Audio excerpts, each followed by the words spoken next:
Le deuxième type de relation amoureuse que tu rencontreras est l'amour don. C'est vraiment l'amour vers lequel, le type d'amour vers lequel toi et moi, on doit tendre pour éviter de vivre ou de voir ce chaos amoureux que l'on observe aujourd'hui. Oui, pour moi, l'amour don, c'est un amour vrai. C'est l'amour vrai. C'est réellement comme ça que je pense Dieu a conçu que l'amour devait être. L'amour don, c'est quoi? L'amour don cherche plutôt à donner plutôt qu'à prendre. Oui, dans ce type de relation, la personne cherche à donner à son partenaire le meilleur de lui-même, c'est-à-dire le temps de qualité, c'est-à-dire l'écoute, c'est-à-dire les moments de partage et de discussion, de complicité, de communication. En fait, son corps, mais là c'est vraiment pour ceux qui savent qu'ils vont se marier, surtout quand on connaît les impacts du sexe sur le corps. Ça, ce n'était qu'une parenthèse. La fidélité, oui, la fidélité n'est pas quelque chose, je ne sais pas moi, un mythe, mais la fidélité peut être une réalité si tu aimes réellement la personne. La fidélité est un mythe quand on n'aime pas réellement une personne. Cet amour consiste à donner peut-être à recevoir, à chercher à partager, à chercher à être à l'écoute de l'autre, à chercher à s'intéresser réellement à l'autre et à l'aider à être une meilleure version de lui-même ou d'elle-même. Si tu es dans une relation et autour de toi, personne ne voit ton changement de manière positive, ça veut dire que malheureusement, cette relation dans laquelle tu es encore un amour-désir. Cette relation dans laquelle tu es n'a pas su passer à autre chose, à l'amour don, parce que ton partenaire ne t'apporte rien de significatif, ne te pousse pas, ne t'amène pas à aller de mieux en mieux. Vraiment, je demande à tout un chacun de se tourner vers cet amour don. Donc, chaque jour, pose-toi la question de savoir qu'est-ce que j'ai donné à mon partenaire et vice-versa, ton partenaire doit se poser la question de savoir qu'est-ce que j'ai donné.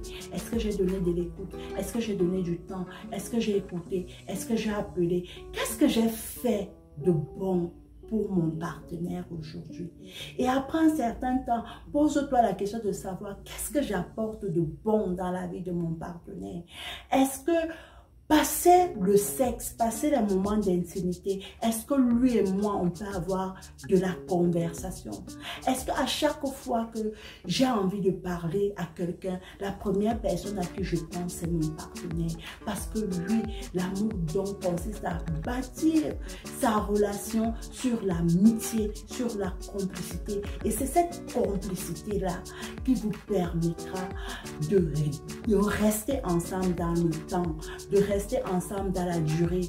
C'est cet amour dont-là, c'est cette complicité-là qui vous permettra d'être patient avec l'autre. Il n'est pas normal que lorsque tu sois en amour, ton partenaire te donne des ultimatums. Parce que l'amour réel consiste à aimer l'autre avec ses défauts et ses qualités.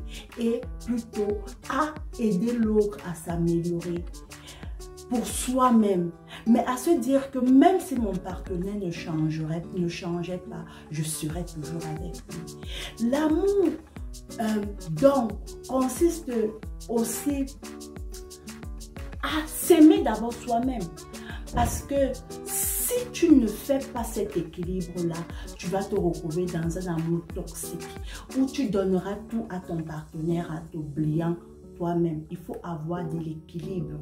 Il faut avoir de l'équilibre. Oui, je donne, mais je ne donne pas tout à mon partenaire et je m'oublie moi-même. Je m'aime d'abord moi, mais je donne aussi le meilleur de moi à mon partenaire.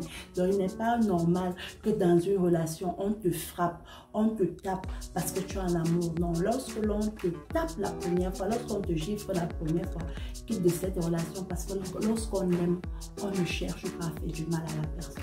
Si tu es dans une relation où il y a trop de querelles, la fille est querelleuse, elle te fait des problèmes en permanence, tu dois également quitter de cette relation parce que lorsqu'on aime, on veut que la personne autour de soi soit équilibrée et heureuse. Vraiment, pour moi, voilà les 3 choses fondamentales sur lesquelles nous devons tous travailler pour bâtir des relations amoureuses sur de bonnes bases. Et pourquoi pas changer tout ce que l'on observe autour de nous, ou être en amour, être épanoui en amour est devenu un mythe plus qu'une réalité. Nous sommes arrivés au terme de cette vidéo. J'espère qu'elle pourra te toucher, qu'elle pourra t'impacter. J'ai été très heureuse de passer ce moment avec toi.